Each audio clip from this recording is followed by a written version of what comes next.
Să nu fie.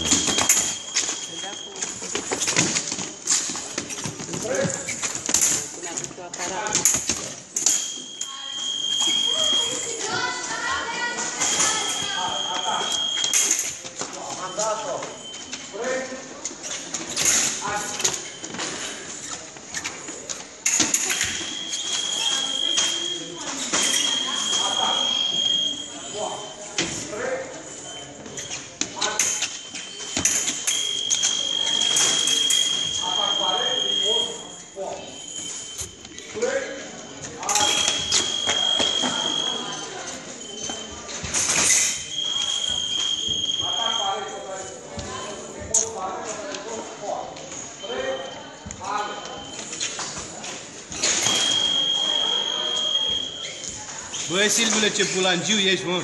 Așa am zis și eu.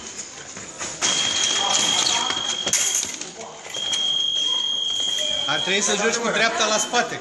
Păi da, că mâna era așa.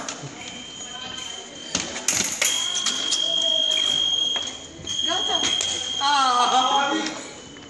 Păi dacă se laudă în casă... Reluare, vreau reluare, să fac o poză. Ca să ne fac o poză.